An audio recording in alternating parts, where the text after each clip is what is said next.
You have probably heard the basics when it comes to buying a home.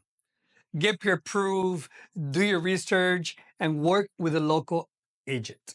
But today, I just want to go a little bit deeper, just share a little bit more. So I'm sharing 5 more buying tips that most people overlook when purchasing a property in South Florida. These 5 tips can save you money, protect your peace, and help you avoid the kind of mistakes that turn dreams into nightmares. Homes are long term investments, so don't make them a long term regret. These aren't just theoretical, they're pulled straight from my experience helping buyers just like you.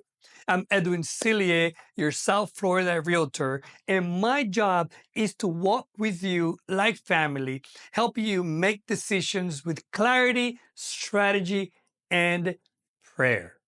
Of course, let's add purpose into it. So let's dig into these 5 advanced level tips that you need to know before buying your home in South Florida. So, tip number 1, do not skip the HOA research. A beautiful home can be hiding some very ugly fine print, especially if it's part of an HOA or homeowners association.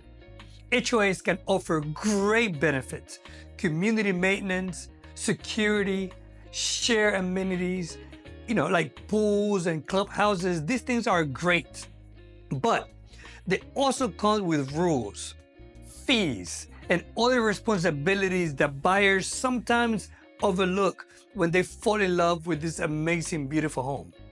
So be aware. I've seen buyers move into their dream home only to find out that they can't park their truck in their driveway, or they're hit with surprise special assessments for repairs, or the HOA reserves are underfunded, meaning major issues later. So before you go under contract, ask for the bylaws from the HOA and the rule books. Ask to see the last 12 months of the meeting minutes. You want to see financials showing reserves and dues. You want to see information on restrictions. What are the restrictions on pets or vehicles or rentals? You want to see all of this. You're not just buying the property, you're buying into a shared system. So make sure you know what the system really looks like. Tip number 2, visit the property at different times of day. The neighborhood might look completely different from one time to another. It might look like paradise at noon, but what about 6 p.m. when the commute traffic starts, rolling in?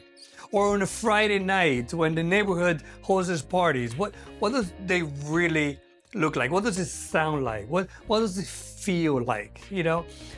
I tell all my clients to visit homes at multiple times.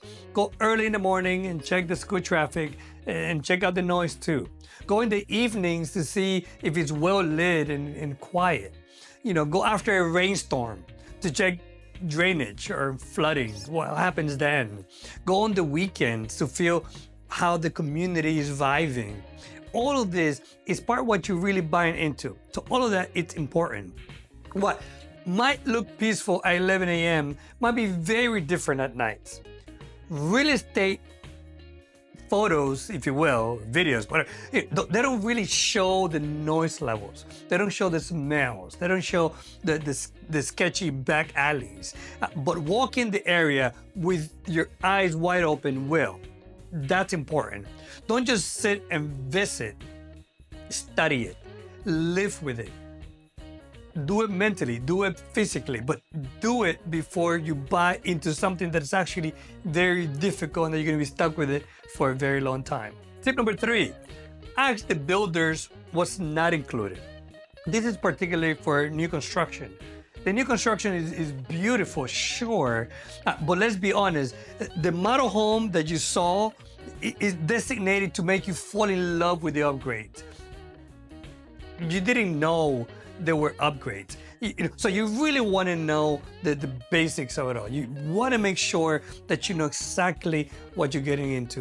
Things like premium countertops and designer light fixtures, crown molding or fence yards, hurricane impact windows, even the glass is included. You want to know everything.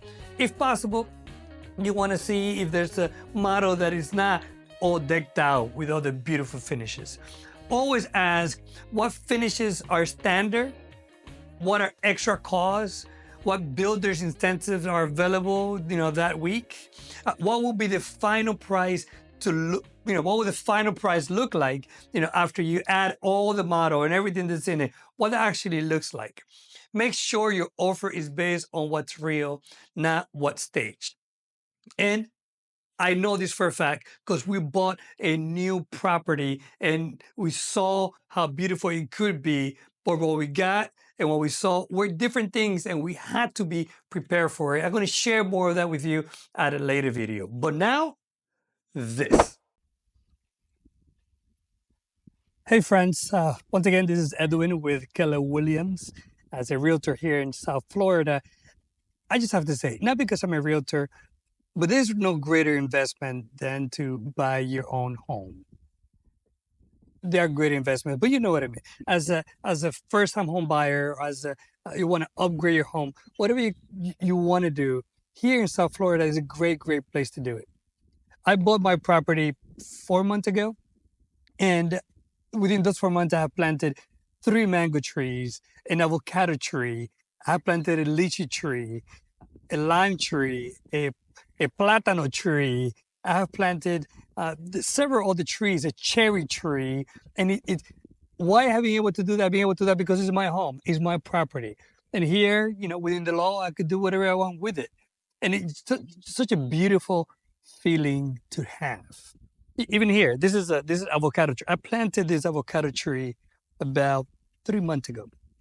And look at this. It's still small. Of course, I'm surrounded by all kinds of places that you could buy fruits and trees and plant and make your home whatever you want of it. Later, I'm going to be showing more of my home. I'm going to be talking about how I'm getting into solar panels, how I'm getting into all these other things because I can do it because it's my home. That I want for you. That peace and that freedom that comes with building legacy as you buy your property, as you own your property, as you pay it down, as you owe it free. Is there a commitment? Is there financial responsibility? Are there interest rates? Are there all these other things? Yes. We can create a lot of excuses why not. And granted, there are good reasons why you should rent, but there's also a lot of good reasons why you should buy and own your home. So if you need any assistance purchasing your home, selling your home, upgrading your home, or getting into some financial investments in real estate, reach out to me. I would love to speak with you. I am a realtor in South Florida with Keller Williams, and I would love to represent you and show you what I'm doing and maybe treat you to a mango as soon as they're ready. They probably have a few more years to go. But I would love for you to have that feeling as well, that feeling of peace and serenity, and knowing that, wow, this is your home. This is yours. You have done it. I would love to help you get there as your realtor. Again, Edwin Silie with Keller Williams. Would love to represent you. Let's buy your home. Let's get your dream come true. Let's build that legacy. All right. Now, back to this. Tip number 4. Budget for move-in and setup costs. Closing day isn't the finish line. It's really the start line. It's the start line of a new financial phase for you. And you have to make sure that you're ready. Here are just a few things that most people forget as they're looking to buy their new home or new construction or just move into other places. You have to budget for curtains and blinds. You have to budget for appliances that weren't included. You have to think about landscaping and tools that you might need for the landscape or fix the home. You have to think about furniture and decor. If you're going to have a smart home, what is it going to look like? How much you need for that? Deposits for fees and utilities. You got to clean the place, cleaning calls and moving services, security system. So we recommend to set aside a minimum $3,000, all the way to $5,000 for these post-closing expenses, especially if you're buying a new build that comes bare new. If you're moving to a house, just make sure you have that extra cushion that you're planning to spend. Tip number 5, align the home with your larger financial vision. So, let's be real, just for one moment. Let's talk serious. A house should interfere with your financial future. It should support it. It shouldn't be a burden. It should be a blessing. Make sure it's a blessing for many, many more years to come. So before you sign on the dotted line, ask yourself, can I still save? Can I still give? Can I still invest after this purchase? Will my monthly payment bring me peace or pressure? Am I buying this for my future or for somebody else's future? Or because of somebody else's opinion? What am I really doing this? What's the real reason? What's my why? How does that fit into my financial future? If a home, if it costs you your freedom, your ability to give, your goals or your calling, then it's too expensive. It's not worth it. As your agent, I can care just as much about your why and what you're doing than the actual purchase. I want this to be a good decision for you, something that you feel good about financially and spiritually, not something that is dragging you for the rest of your life. You wonder why I did it, or why somebody convinced me to buy this property or spend this much when I wasn't really ready for it. So again, these were just 5 extra tips that might not be talked about on every other show, but they're real and they are important. And they make a difference between you buying fast and buying wisely, into you being happy for a moment and being miserable for the rest of your life until you can sell it and maybe lose money on it, which you do not want to do. So if any of this helps you today, please subscribe. Please share it. Please like the video. Share it with someone who you think might need to hear it. Drop a question or an aha moment in the comments. I read everyone. And if you're ready to buy a home in South Florida, I would love to be there with you. I would love to walk with you. I would love to help you through this process and to give you my opinion. This is a good offer. This is a bad offer. You should wait. Jump into this. Let's get ready. Let's say some more. In other videos, we're going to dive into other things as mortgage rates and what should we do and what's going on with the market.